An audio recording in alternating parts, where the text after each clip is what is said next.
One of the many things that I had seen in society, and one of the different things that I struggled with, especially when I grew up, especially getting into the tender ages of like my late teenage years and my 20s, is that more often than not, I started to see a lot of these little programs that took place and these whole entire ideas of agenda starting to be one of the focal points of different institutions that I went to, especially when I was in my college years, going for my studies, going for my bachelor's degree and stuff like that.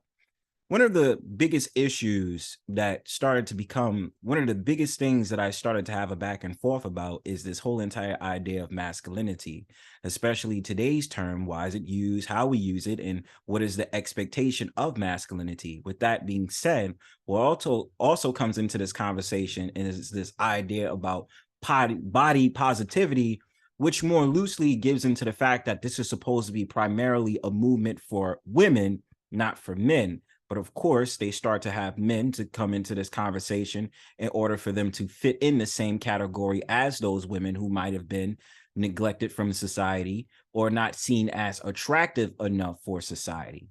Now, the thing about it is, this is just an assessment that I had thought about doing. I might have done a topic about this before, but usually more times than not, me noticing these different things about body positivity movement and what is the new image of man in the society, more or less it starts to sweeten up the man, where the man starts to seem a little bit more fluid. And I wouldn't necessarily say quote unquote gay, but more or less to the fact of the matter, he starts to embrace this whole entire idea of quote unquote femininity, being in his feminine nature and not being afraid to go through the status quo of what the society expects from a man.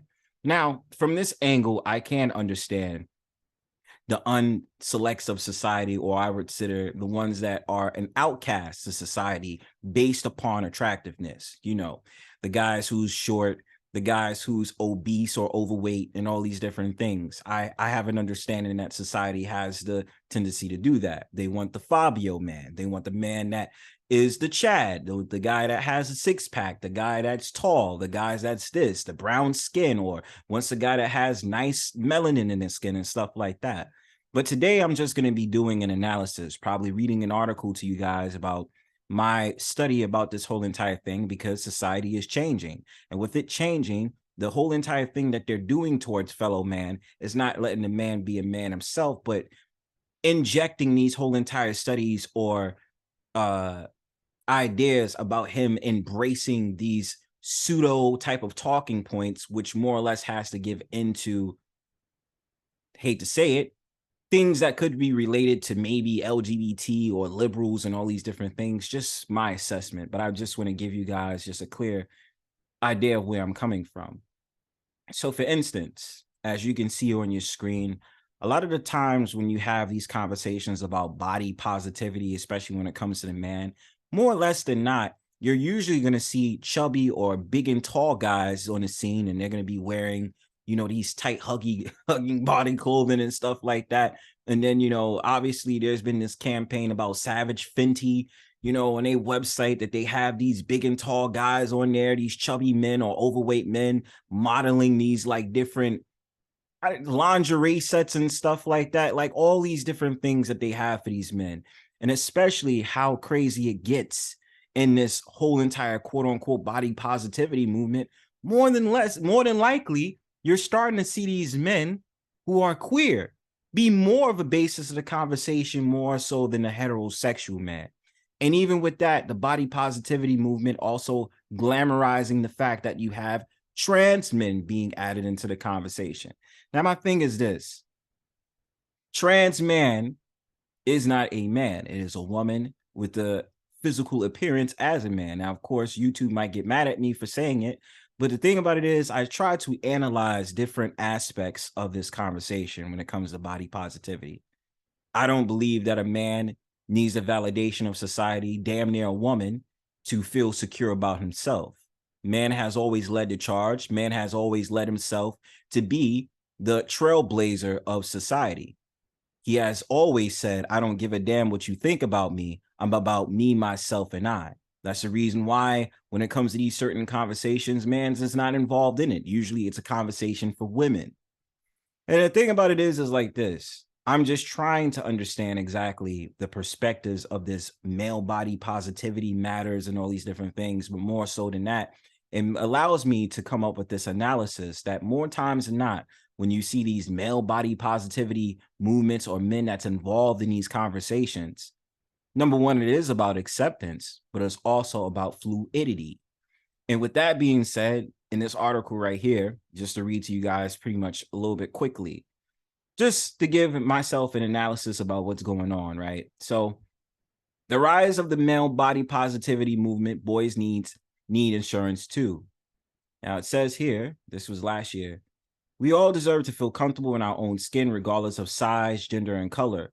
Sadly, this with societal expectations of how men should behave, it can be difficult for us to find that love in our bodies. In fact, campaign against living miserably found in a study that only 26% of men between 16 to 40 were happy with how their bodies look, but we're on the road to changing that for the better. No more than ever, men need the assurance of knowing that they are and their bodies are enough. We're seeing an uptick in male body positivity influencer who focus less on hitting the weights and more on accepting who we are. Here we look at some of the many reasons why men should feel assurance from seeing positive reassurance about their bodies. Unrealistic expectations. Film, TV, and wider media have had an enormous contribution to how men view themselves. Men have been conditioned to look at the heroes and love interests on screen, and in every shot, we see how they're perfectly lean with straight teeth and gapless smiles. One increasingly common theme with body expectations among men is the superhero body transformation. Actors who haven't traditionally been connected with properties like Marvel or DC regularly go through huge physical changes to fit the aesthetics we associate with superheroes. And with that being said, it is definitely true that usually the man is going to be seen with, the perfect picture body and stuff like that, but the regular day man don't even always have that. Certain men out here might have the beer guts and all that other stuff. So I can understand and I can agree with that. Media is a large part of popular culture and it can absolutely link to the wider audience of men feeling inadequate. What these transformations don't show is the intense amount of work and upkeep that goes into producing the body and is frankly unattainable by everyday standards and resources such as personal trainers and dietitians. Toxic masculinity. From a very young age, men are taught that displaying emotions is masculine. In a study from Michigan State University, it was determined that men who conform to outdated ideas of masculinity become socially isolated as they get older. This in turn affects their physical and mental health. By conforming to this worn out idea of what it takes to be masculine, it gives men less of an opportunity not only express themselves, but also limits that what they're willing to experiment when it comes to styles of dress. And with that being said, this is why I've always advocated on this channel and in my real life that men should not be afraid to seek out a therapist or have men support groups so that we are able to express ourselves and be able to have opinions about things that is free of judgment. Breaking the stigma. While it's clear that a staggering number of men feel this way, for things to get better, men need figureheads and people willing to start the conversation. A fantastic example is Jonah Hill, who made a public statement on Instagram asking people and news publications to not comment on his body, which prompted a massive positive response from the online community. Harry Styles is another public figure who decided to push back against the traditional by wearing a dress on the cover of Vogue. Now, this doesn't mean we need a large following or a cover feature on a fashion magazine to start breaking the stigma around talking male body image issues. Starting small is still a start, whether that's talking to a friend or a loved one about how we're feeling or making fashion choices that you feel more confident in. In fact, a study showed that even though 78% of men aged between 20 and 59 said it's okay to admit you're struggling, 25% said they felt their problems weren't serious enough to ask for help. That's probably fine if they didn't feel like it was necessary to do that. For the stigma to truly be broken, an emphasis must be placed on encouraging men to speak out when they're struggling and giving them a safe space to heal from these feelings, which I agree with. Male beauty on the rise. We've recently seen a positive change in how men approach beauty standards, whether this is the desire to break away from the norms forced upon men or an effect of Love Island we're seeing statistical rise in male beauty products. It's brilliant to see more men embracing a new culture of painted nails and simply trying out self-tan drops for a confident, boosting glow. There's no wrong way to begin the process of self-love. And I know I'll probably be biased in saying this, but I tell men that do all that fingernail, painted nail shit, leave that for women. You understand what I'm saying? A man painting his nails all these different colors.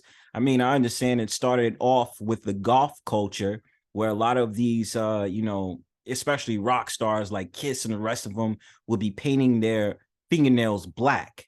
You understand what I'm saying? Especially in the commemoration of Sabbath and the Black Cube and all those different things. But teach his own. But I am one that always says it is not cool. And I am biased when I say this, that I do not agree with men painting their nails, whether it be their feet or their hands. It's just me. Just go with the vibes of what your body wants and needs to meet its goals. Plus, with 34% of males at the start of 2020 saying they felt more confident about their looks than in the previous year, there's definitely a positive change on the horizon. Everybody is a good body. In the end, we only got one body, and we deserve to feel the comfort of knowing it's uniquely ours. And despite of the unrealistic expectations and the values that men are taught from childhood, the work of influencers is beginning to make real social change. More and more men are learning that it is okay to feel good about themselves and their bodies. As a result of the want to break from this pattern of conformity, a number of male body positivity influencers have emerged and begun teaching men that loving your body you're in is not a shameful practice, as well as celebrities cracking the mold of what it means to accept yourself. And those statistics show that we still have a long way to go before these issues become something that can be freely discussed among friends. We can hope that in the not so distant future, it becomes commonplace to assure that men we care about, that they look good and deserve to feel good too.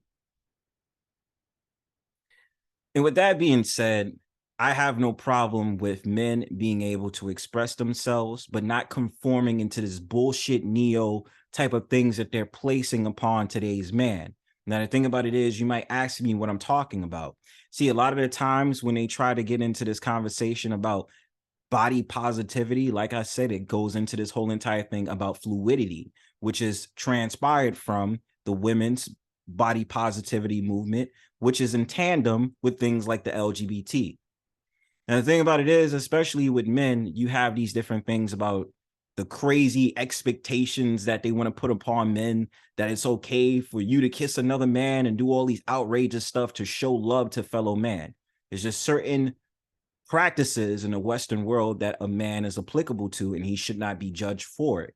Whereas me, maybe because I'm a traditionalist and because I stay conformed to what men are used to being. And yes, I agree that men should not be discriminated against for his size. Like if he's fat or he's skinny or he's short or he's tall, men need to be men at the end of the day. No one can tell you you're not a man just because you might be under 5'10" or you're or skinny or stuff like that. You still are a man. And there's still a code of conducts that men of today need to hold on to because they're slowly ripping that away from fellow man. But that's just my thought process. Give me your thoughts in the comment section. Like, share, subscribe. Peace.